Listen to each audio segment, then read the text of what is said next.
Good afternoon everyone, and welcome to Northumberland Zoo on YouTube. Thank you so much for tuning in. My name is Maxine and I work here. On today's episode, I'm going to be looking at different types of enrichment that we do for our animals. And enrichment is something that we do in order to enrich the animals' lives. So it's stuff that we can put in place that gives them things to do to keep them occupied during the day or through the night when we're not here. So enrichment is really, really important for trying to make feed times more challenging, trying to get their cognitive behaviors working, because in the wild they have to come up with all kinds of problem-solving situations, and in captivity they don't tend to get challenged as much. So it's our job as keepers to make sure that the animals are getting these psychological kind of needs met, and we do that in the form of creating enrichment. So our head keeper Hannah decided to put on a special evening for making enrichment for all of the staff at the zoo to take part in. And she had all the materials laid out, ready to go, and the instructions of how to make each type of enrichment device. And we're going to meet up with Hannah now and see how the evening went.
It went really well. I think everybody who came kind of enjoyed it and learnt some new skills, and we did quite well. We got lots of different devices made and a good spread, so sort of different species as well, some of them that will be able to sort of rotate around different animals. So Keith made this one, which is really awesome. It's one that I thought would be really cool for a lot of different animals. Now it's a dig box, so it's on a hinge, so you can lift the lid up, makes it nice and easy to clean and replace the food with as well. We thought we might try it with the otters possibly first. They'll have to put their paws in there, go through the little pebbles and find the little bits of food.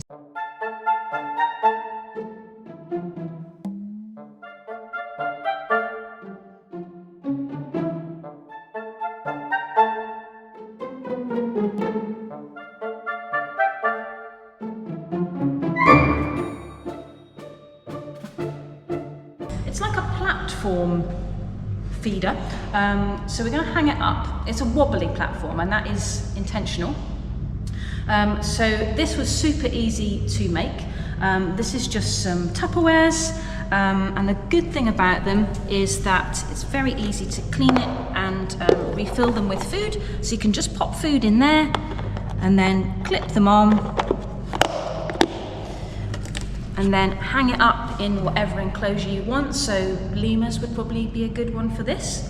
And then what they're going to do, they're going to bounce on it, it's going to make it very wobbly, and then they're going to have to get their hands in there and get at the food. And what we'll probably do with the animals, when we first give them a bit of enrichment, we don't make it too difficult, because we want to kind of see how they'll get on with it.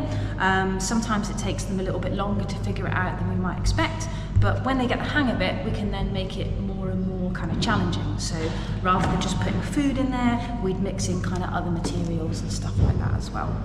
So this is a brush box, and this is a really good way of feeding some invertebrates, to particularly like the small mammals, like the meerkats and things like that, rather than just kind of doing a scatter feed.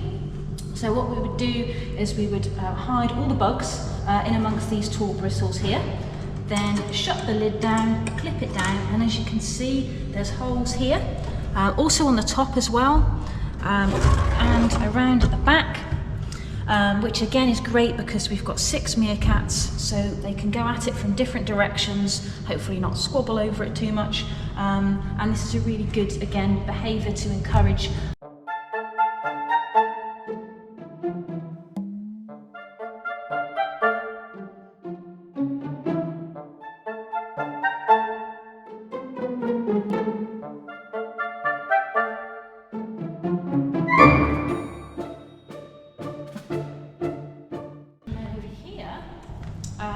We've got, this one's not quite finished yet.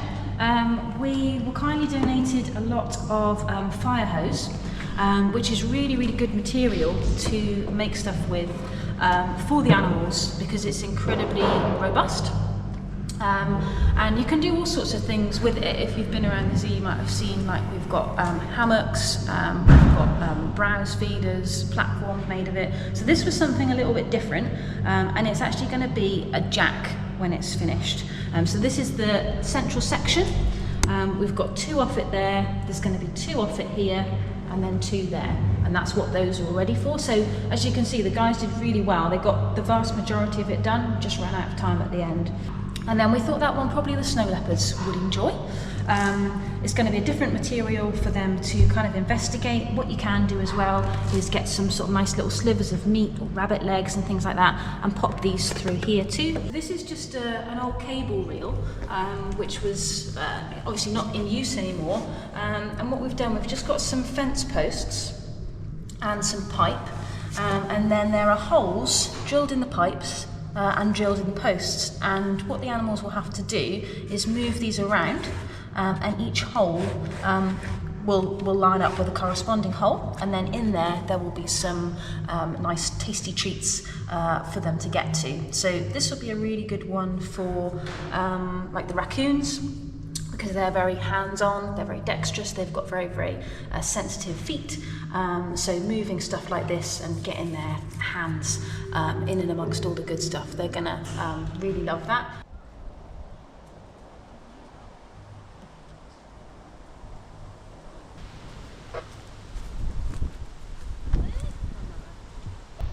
We've got some peanut butter, and we've got some sunflower seeds, some dog biscuits, and some Winalot, which is some of their favourite things. So this is the enrichment part for me, because I've got to do each hole. So just put a little bit of peanut butter in. It's one of their favourite little treats, and it'll also help the things stick in as well, so they won't fall out. So we're just trying out the reel feeder. I can't remember what we decided to call this enrichment. But we're down at the Raccoons. We're just loading it up. Hannah's just putting some peanut butter in there and putting some bits of food in there. And we've got 6 raccoons in the house that we're going to let out onto the paddock and see what they think of their new enrichment feeder, and hopefully they won't mob us.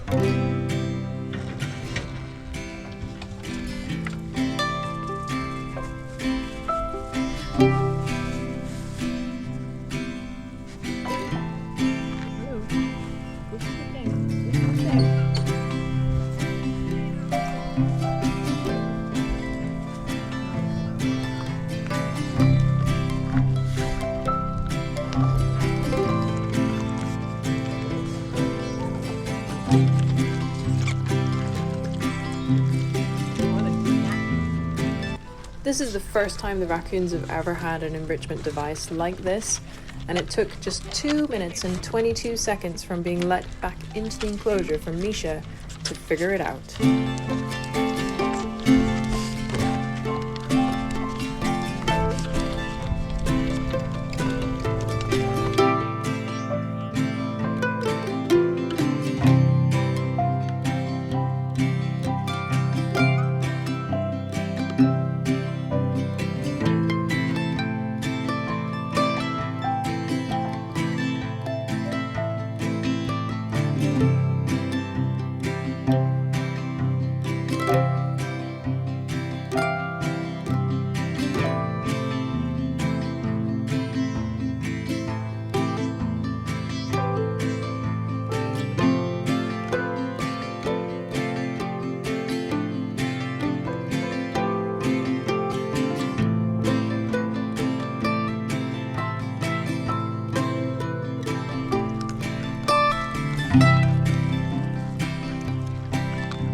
you enjoyed seeing some of the enrichment devices that we build and give to our animals here at the zoo. And if you haven't done already, please do like this video and subscribe to our channel and help us continue to do what we do best. Thanks so much for watching, and we'll see you next week.